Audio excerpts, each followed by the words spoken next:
Samedi 24 avril 2021, le Sultani Hotel de Kinshasa accueille la masterclass organisée par le réseau Makutano, un événement qui réunit plusieurs jeunes entrepreneurs pour parler financement autour de la question « Comment réussir une levée de fonds ?»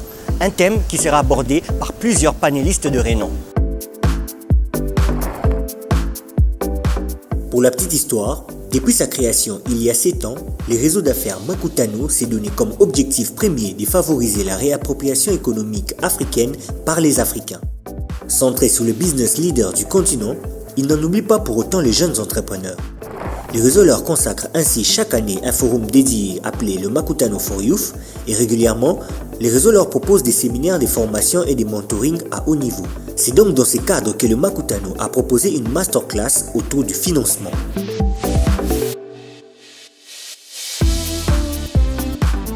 J'ai tenu à participer à cette formation pour acquérir d'abord premièrement plus de connaissances et pour répondre à plusieurs questions que je me posais par rapport à la levée des fonds étant passé par des rejets d'investissement. Alors je me posais tellement de questions. Quand j'ai vu cette affiche, j'ai vu une opportunité d'acquérir plus de connaissances. La première des choses qui m'a tiqué, c'est le fait qu'ils étaient en train de parler d'un sujet que je compte bien parler dans mon travail de fin d'études qui est sur les levées de fonds. Alors j'étais vraiment intéressé, je voulais vraiment savoir, étant qu'entrepreneur, quels sont les mécanismes, quels sont les différents types de financement auxquels les entrepreneurs ici en République démocratique du Congo peuvent avoir comme opportunité. Alors, j'ai tenu à participer à l'activité d'aujourd'hui d'abord parce que depuis un moment, j'ai découvert le réseau Makutano. C'est un réseau qui m'intéresse particulièrement parce qu'il faut se le dire aujourd'hui, quand on se lance dans l'entrepreneuriat, il est difficile d'avoir un accès un accès facile avec les autres entrepreneurs ou les autres opportunités. Alors l'avantage aujourd'hui, c'est d'évoluer dans un écosystème où vous trouvez déjà toutes ces personnes-là. Ça, c'est quelque chose qui m'attire particulièrement par rapport à Makutano. Durant cette journée, les différents intervenants, qui soient représentants des banques, plateformes d'incubation, investisseurs ou entrepreneurs, ont abordé différents axes, parmi lesquels l'axe portant sur la gestion d'un apport de Love Money pour le renforcement du capital, mais aussi la notion des ressources et compétences propres qui est très peu connue chez les entrepreneurs. Donc aujourd'hui, notre message aux entrepreneurs était autour de besoins immédiats de pouvoir avoir un investissement dans leur business. Alors en termes d'expérience, nous avons fait ces erreurs aussi dans le passé, donc essayer de chercher de l'investissement au démarrage de nos entreprises. Mais aujourd'hui, nous pouvons leur dire de pouvoir commencer. Parce qu'on ne donne qu'aux riches. Aux riches, c'est-à-dire faire le plus petit possible pour que demain, on puisse voir que vous avez une traction, vous avez des transactions, vous faites du chiffre d'affaires et en fonction de ça, les investisseurs peuvent plus investir dans votre entreprise. Les jeunes entrepreneurs, ils doivent changer de mentalité. Donc, ils doivent savoir qu'on ne peut pas déjà commencer à être un grand entrepreneur d'un seul jour. Déjà, les gens doivent comprendre qu'il faut commencer avec une petite expérience. Donc, on est là déjà pour expliquer aux gens comment on travaille, sur base de quoi on accorde des crédits. Notons que cette activité aura véritablement servi de cadre de débat et échange entre les jeunes entrepreneurs et leurs aînés dans le domaine autour des différentes réalités liées à l'entrepreneuriat en RDC.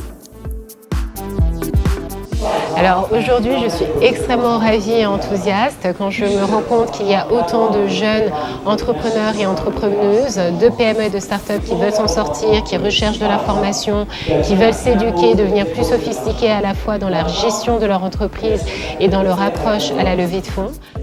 Au moins, dans ce genre d'événement, nous avons la possibilité de poser des questions vis-à-vis des structures adéquates, sans avoir des rumeurs, sans avoir des fausses informations.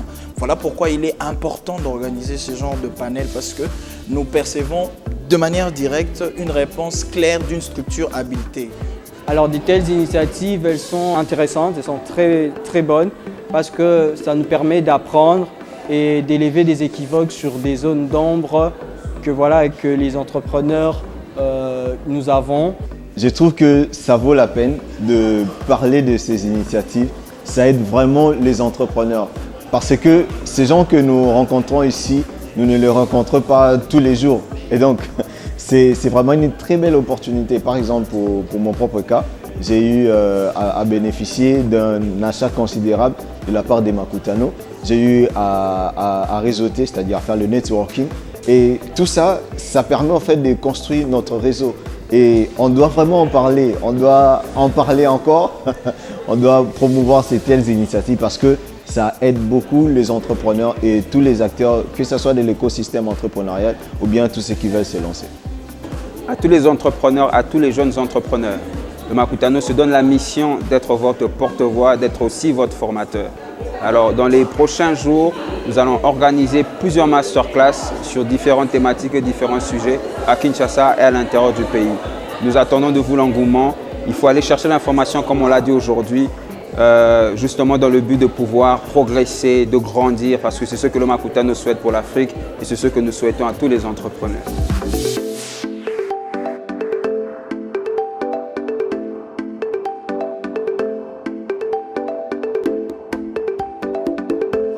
Ainsi donc s'achève la masterclass organisée par le réseau Makutano pour parler financement autour de la question « Comment réussir une levée de fonds ?» C'est fait un plaisir de partager avec vous cette initiative qui mérite très certainement d'être encouragée. Le rendez-vous est donc pris pour un prochain numéro, mais en attendant, l'information positive et inspirante continue sur le www.bigupnews.net ainsi que sur nos réseaux sociaux. Dans l'entretemps, portez-vous bien et big up à vous.